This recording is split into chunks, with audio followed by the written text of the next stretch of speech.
Bing! Come here, Bing! Bing, Bing! Bing! Bing! Bing!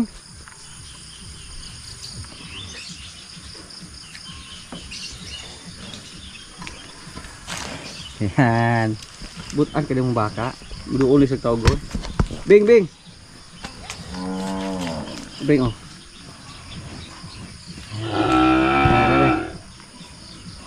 Kaon sa sapal.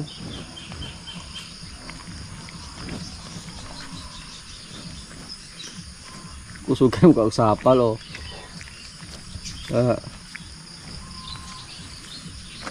Bisa deh, Bing. Rasa, Bing. Dali, Bing.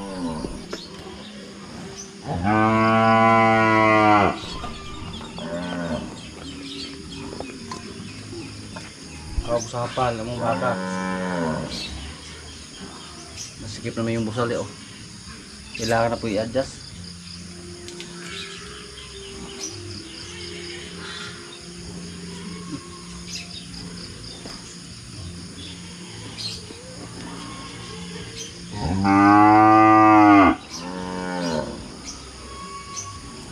Nadita po, di ka.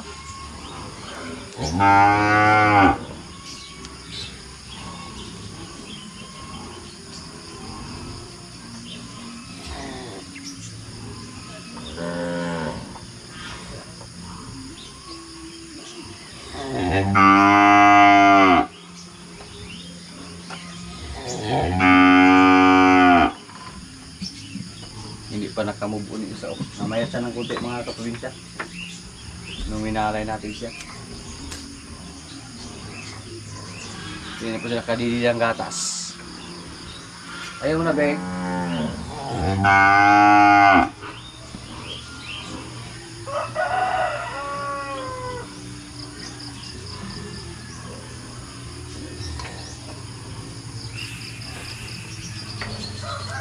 Tama ka?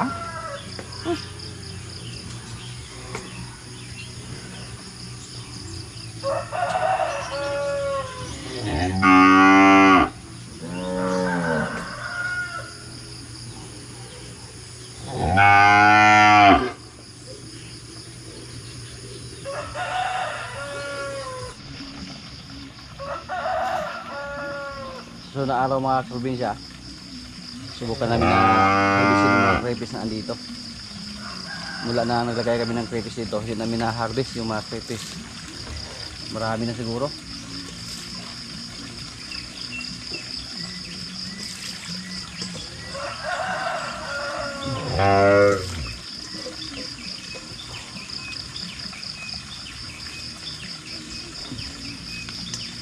Sa mga nakaraan po, dito po kami nag-harvest ng crayfish. Oh, marami yung nakuha namin. Tapos napakarami mga krillings.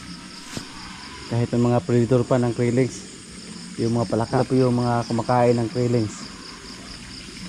Dito, mula nang nilagyan namin ito ng crayfish, hindi pa namin ito nasubukan na magbawas ng crayfish dito. Doon naman, sigurado naman kami na may mga crayfish dyan. Napakabilis na po dumami yung crayfish mga kaprobinsya. At hindi po sila masilan alagaan. Kasi noong una akala po natin na hindi na po makasurvive yung mga crayfish na nilagay natin dito. Kasi muntik na po madisgrasya yung mga crayfish natin. Kasi dati po dyan natin nilagay sa may trapalpan dati. Tapos napakainit po. At wala na, namatay na yung iba. Iilan lang yung nilagay natin dito. Hindi na namin iniisip na magkaroon pa ng crayfish dito sa aming area. Pero bigla lang kami may napansin na may crayfish. So sinubukan namin na tanggalin yung tubig at doon po nakita namin na dumami pala yung mga crayfish natin dito. Yung ating sibuyas mga kaprobinsya, oh, napapansin natin hindi sila tumaba dahil masikip na po, oh. Yan.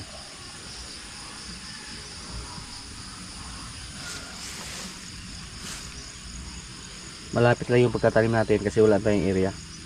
Ito po pwede na ito ihiwalay, oh. Yung ating sibuyas.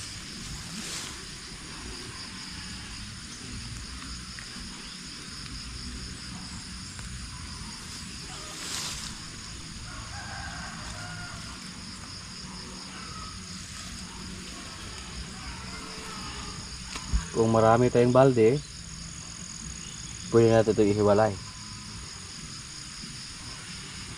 Subukan natin na maghanap ng balde, yung mga maliit lang ba, para isang sibuyas lang itanim natin kada isang balde. Yung mga baka natin dito, naghihintay ng pagkain.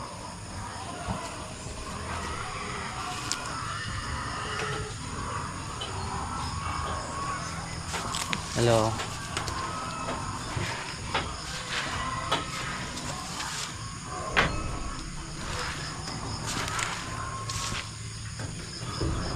Gutom na yung mga alaga natin.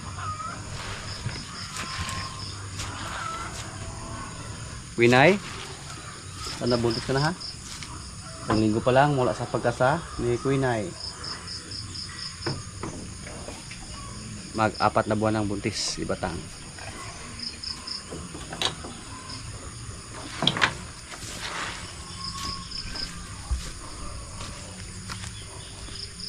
Sa mga nakaraan po, yung ating mga baka na inibrasil, pinalabas po natin silang dalawa. Yung mga dumalaga natin para maka-exercise sa labas. At ngayon hindi sila pwedeng palabasin kasi madulas yung lupa. Dito sa amin halos araw-araw po may ulan. Kaya relax lang muna sila dyan. Andyan po yung pula nating baka na may mga anak at si Marimar. Yung pusod sa anak ni Marimar mga kaprobinsya hindi pa gumaling. Nagturukan na natin yan ng antibiotic. Si Rambo, andyan lang, walang trabaho. Si Rambo po, hindi pa marunong kumasta.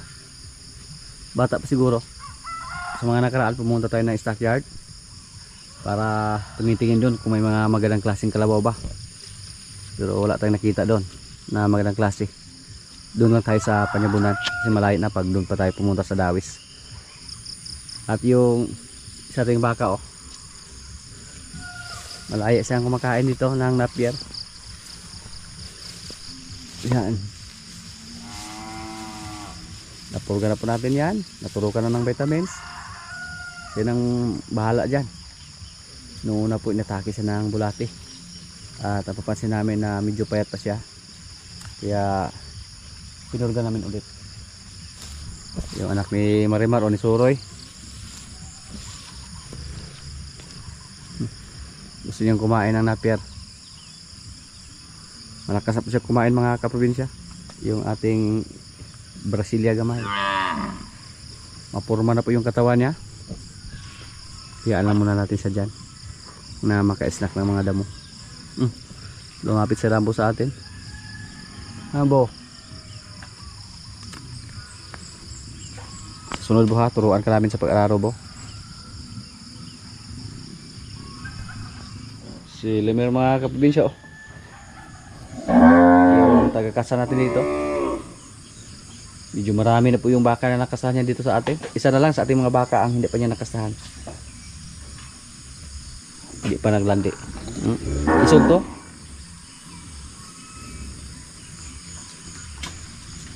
Una hindi rin marunong kumasta.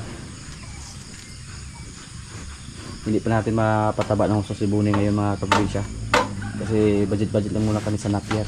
Saka na natin ito mapataba ng husto sa buwan ng September. Kasi marami ng dahon ng tubo. May mag-harvest na po ng tubo dito sa amin. Yan. Unlimited na po yung kumpay nila. Basta ganun po.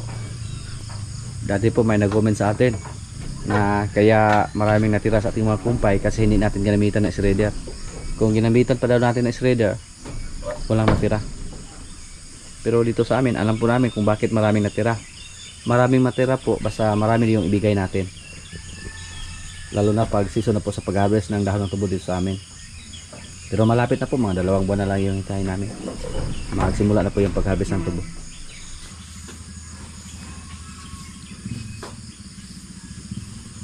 Yan o. Sinaw, ubos yung pagkain nila. So hindi po rason na maraming natira sa ating mga pagkain dati dito dahil hindi natin ginamitan ng shredder o hindi natin tinachop. Ang rason po nun mga kaprobinsya, unlimited po yung binigay namin. Marami pong kumpay. So maraming natira. Si Bibing oh, naghihintay ng pagkain. Yung isa nating baka mga kaprobinsya na pinalagaan natin, nagkasipon daw. So kailangan po yung puntahan para magamot. Hindi daw kumain. Isipan ko nga na kunin natin para maalagaan ng gusto, mapukusan. Pero baka mabughat ba. Check po natin sa ating mga kasama. Tapos padalhan ng gamot para maagapan agad yung kanyang sipon.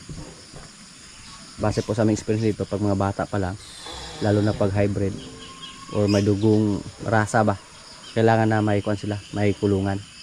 Kasi pag wala silang kulungan, napaka dali lang nila makasipon kung nababad sila sa ulat sa kainit. Yung baka natin na andun sa bundok, yung ilagaan sa ugangan ni Luigi, lahi yun ni Bitas. So medyo upgraded na po. May lahi na po siyang kuan, Brahman. Hindi katulad sa mga native na baka na pwede natin ilagay kahit saan saan lang. Pwede natin ibilad sa init, pwede natin ibabad sa ulan. Yung Brahman natin, hindi pa malakas kumain ng kuan, Cupramil. So sigurado po tayo na mamayat siya pag ayaw niyang kumain ng Cupramil. Okay na daw nga, kaoro man na diya og kuan. Mga ilang araw na po yan mga kaprobinsya mula sa pagwalay natin sa ating baka, pero hindi pa siya naka-adjust ng gusto. Pero kumain na yan ng Cupramil. Gusto lang siguro niya na yung gatas ba, namimiss lang niya yung gatas. Yung isa nating kalabaw dito na si Jen mga kaprobinsya, nag-araro po.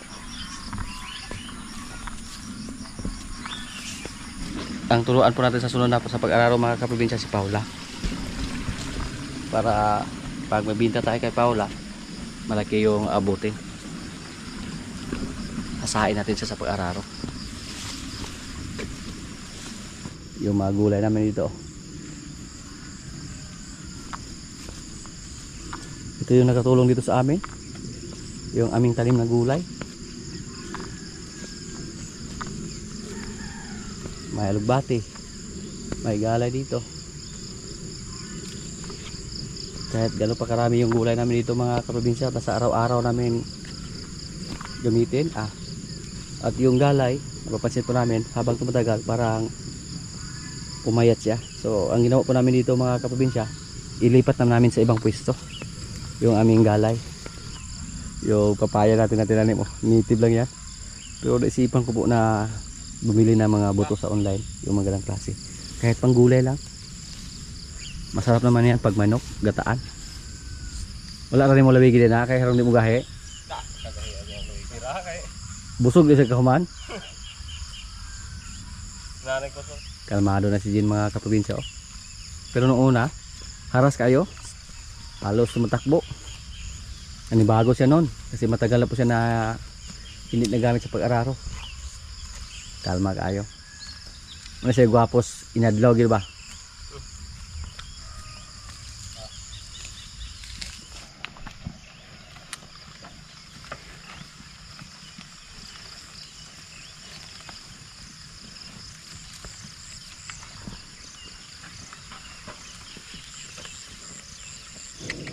Saan kayo siya? Kita juga yung mga agi ba?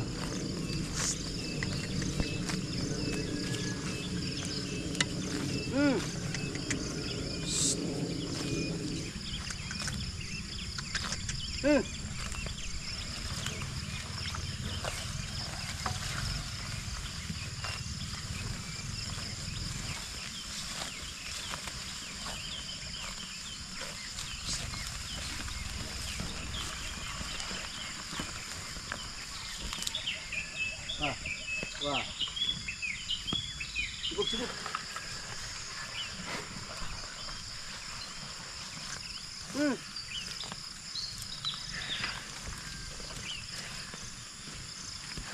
Wah. Hindi po mahirap mag-araro mga kaprobinsya basta marunong na yung kalabaw. Timing na ba? Yung mga kalabaw na hindi marunong, napakadelikado po mag-araro lalo na pag may mga bato. Katulad dito sa amin, maraming mga bato yung area namin dito. Si Jean, kalmado na po siya sa pag-araro. Paula, pag maturuan namin yon, okay na. Si Paula mga kaprobinsya, parang pure buffalo po siya or mataas yung dugo niya, napaka-hybrid ba. hindi siya pwedeng ibabad sa trabaho katulad ng paghakot ng kumpay, yung ibabad ba, kasi napakadali ang hingalin. At sabi po sa ating mga kakilala, mas tamad yung buffalo na kalabaw kumpara sa mga kalabaw na Shanghai. At yung mga tanim natin na napir ito mga kaprobinsya, oh. May mga damo, hindi lang namin dinanggalan ng damo. Dagdag trabaho na. Nabuhay po yung mga tanim natin na napir ito. Magkatulong po ito sa amin kung maharvest na namin to. Pero basta first time pa lang mga kaprobinsya or unang harvest pa lang, naobserbahan po namin na kakaunti pa lang yung maharvest natin na napir. Doon na sa pangalawang basis, magkaroon sila ng maraming saha. So makatulong na to sa aming mga alaga dito. Tapos may tinanim pa kami doon. At yung nasa gilid, kung may mga pangtanim na din kami, taniman din namin yun. Dito po pag mag-harvest kami, pag tumubo yung mga damo dito, hindi naman masayang yung damo. Kasi pag tanggalan pa namin ito ng damo mga kaprobinsya, tumubo pa rin yung damo kahit ano yung gagawin namin dyan. Pero pag nasa 1 buwan o 2 buwan na yung napir natin, hindi na makapenetrate yung damo. Sa sunod na taon, kailangan natin ng maraming pagkain dito. Kasi magpatining po tayo ng baka. Yung mga anak na lalaki sa ating baka dyan, hindi po natin yan ibinta. Ipatining po natin para sa ating estudyante. Marami pong baka na kailangan na alagaan para sa pag-aaral ni Jigger Jr. Kaya mga pagkain sa ating mga alaga ang kailangan natin dito. Doon sa area ni Pare ngayon, napakaraming pagkain daw, napakaraming napir. Sabi niya kung malapit lang nga yung area niya, ibigay lang niya sa atin yung kanyang mga napir. Kasi yung mga alaga niya doon, pinapastulan niya. Kaya sabi niya kung malapit lang daw sa amin yung area niya, ibigay lang niya yung mga napir niya. Pero malayo po.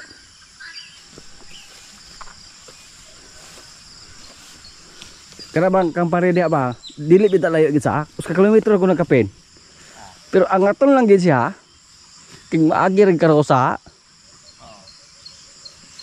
Gaoy po ng kalabaw dag madanlog, delikado kay madalinas. Gamit siya naman. Anak gud siya nga adig to pre, daghan ka. Duol lagi pre. Ya, ikaw karon daghan ka pero ito ting init, problema po ka. Pagsip-sip na lamang ko ng uban dito mga kasikbit niya. Yan po ang price ni Jen. Lami ka Jen sa. Busog siya. Busog guys oh. Napakadali lang yung tumaba mga kaprobinsya.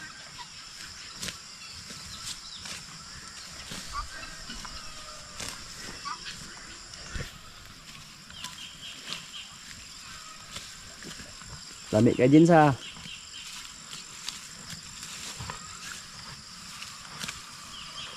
Tapos bigyan pa siya ng kupramel. Busog. Kung ganito palagi yung pagkain ni Jen mga kaprobinsya, napakadali lang sana niya tumaba. Ngayon nga tumaba na siya. Kahit 2 bisis lang namin siya pinakain ng kupramel. Saka budget lang yung kumpay. Saka kita niya ng balde. Kakan eh. Yan. Yung aming niyog mga kaprobinsya oh. Laki na yung bunga niya. Ipunlat natin yan, yung kanyang bunga. Kasi sa lahat ng mga tinanim natin dito, siya po yung pinakaw ng namunga dito. Yan, marami po to. Yung mga niyog na to, ito po yung kapalit sa mga niyog na pinutol natin dito para ginawang mga kubo. Kubo na ating mga baka. At may mga niyog pa tayo doon sa kabila. Mga ilang taon mula ngayon mga kaprobinsya, hindi lang natin alam na mamunga na yung mga tanim natin dito. At yung mga avocado namin oh. Mukhang pwede na itong harvestin.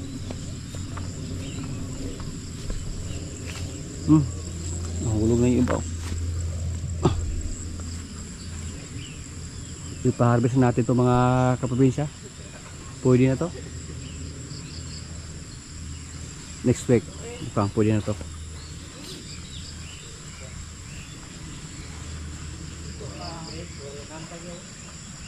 Tugo amas ang no daginot eh. Ngayon siya. Ay, kung puti kayo mahukol man. Ang puti nga. Ang bagpuso. Sukol na lang. Tukol siya sa. Dasok niya. Yung mga baka natin mga kaprobinsya, oh. Sa pula, sa puti. According to their color ko na sila. Sa kita barkada dili tapa sagol ada mga pution. Anak ko tong puti. Kita mga puti maglain puta. Kada mga pulahod di ta pa takod anak nila. Limot na siya. Ay, Diktaw rin sa tuto yung hindi yung kapit-kapiran siya. silaw pa ni Goy. Manya ra Goy mahinog Goy. Pahingon sa nato ni Goy ha. Langka yung kinaning Goy oh. Yung niyog natin dito mga kaprobinsya o yung ating dwarf oh. Dwarf. Yan. Pero yung mga ganitong klaseng niyog, pwede lang to sa kuan. Decoration ba? Pero pag pangkupra, lugi tayo. Gagmay kayo. Maliit lang yung bunga. Hindi katulad doon. Meron pa dito. De. Bunga na aming langka ng hapot dito. Yan. Hinog na. Pero ko na wala.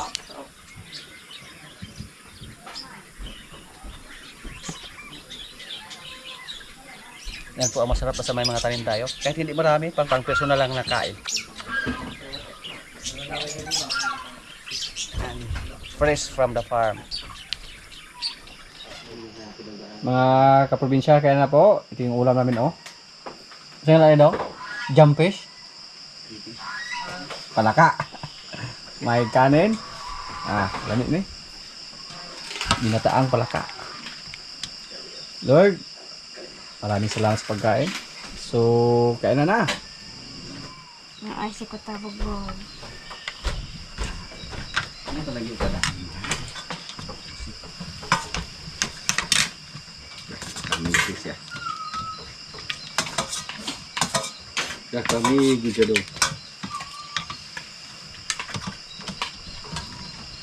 Sangko. Ay kay kare halang eh. Murag halang gino ni. Kana be sakto buhong gade. Ito. Olay susu pa yan nga bila. Wala. Di. Ada pa nga pinala. Ay, Ano ba? Nang meron. Tawa kaya. kaya tirahan do ang gibalir na. Tirahan nga magibalir na.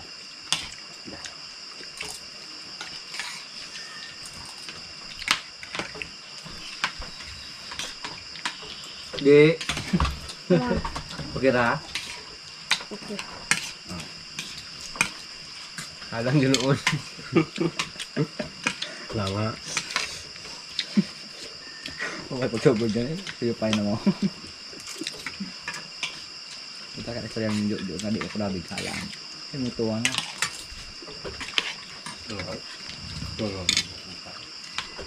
Taon na. May pulo. Ay, una ko din. Kaunong nita.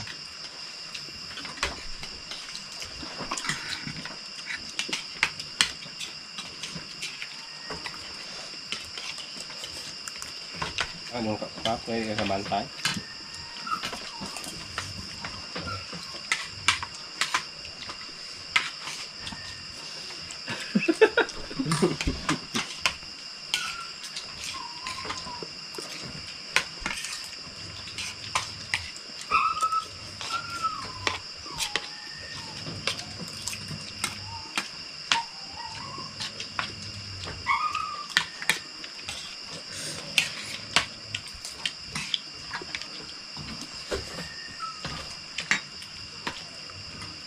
Ito itong nagsigalang kamahagi ng mata Okay, ito eh. Mga dyan na. Ito yung palit yung kanon. Mutang sa usahin niya. Mutang siya. Ganito yung siya yung sudah. Noodles niya. Yung bukalit na ulit to. Ang galo ko sa kwan. So, Ito ba? Munggo. Munggos.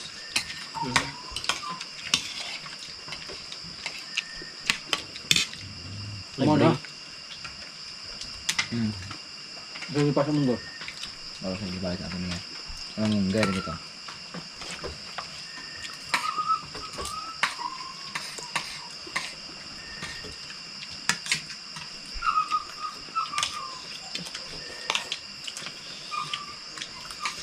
Kung sa tag luto niyo kay Yang sama. ano saman ka? Ano saman ka? Yan ka nasa kuan ba? Kanina may kuan na pera. Napel. Oh, yung gulang kay Napel. Yung Bisaya. Ako gulang kay dito o nga orga ba? Ano sa una? Anong kaya ngayon? Mau kaganda ko. Hindi na. Tama din ko kung subay-subay para ka lang sekala lang dilig ba? Ikaw hindi ha? Ano ka mga ito lang subay tayo ha? Hindi mo kasi.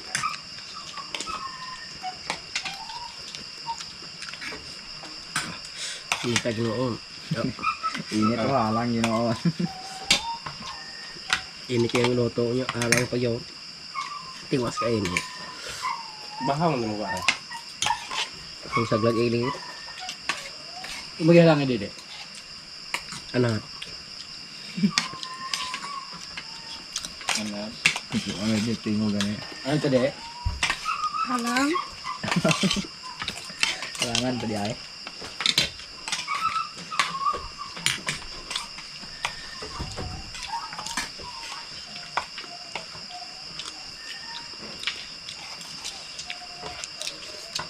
Halang pre.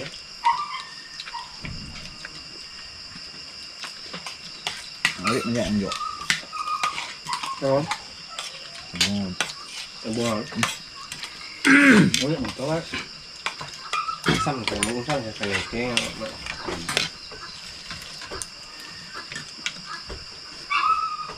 Wala ang bag. Mungkin dia sila siya kayo gubok kasi punya dia. Dua yang hilpan dun. May ayah kaya ng buhi. Ito ka masala na. Post ito ya. Ya nyo. Sajaran tuh buat apa bay. Ipaslat ko niya din. Balubod niya sa puntong kuhan. Wait. Akan dia sana doot sila. Nga, okay ka? Okay ra ka. Complicated. Ano yung pang masaha? Napailan. Lunabutan. Ah, saya na yun. Wala na mo hugos na. Dia inom itu di purok kan ya. Ha? Inom terus purok. Asa ka bang ino? Oliver. Si John. Sagol ko sa dito dahil. Aku ba itu. Di marin to ba. Ako daw. Parang nagregay. Init ng god. Okay lang na dede. Ano Power off. Mas muna sa ibigay na. Halang karo. Karo si Jim yo pero karon siya samyaw.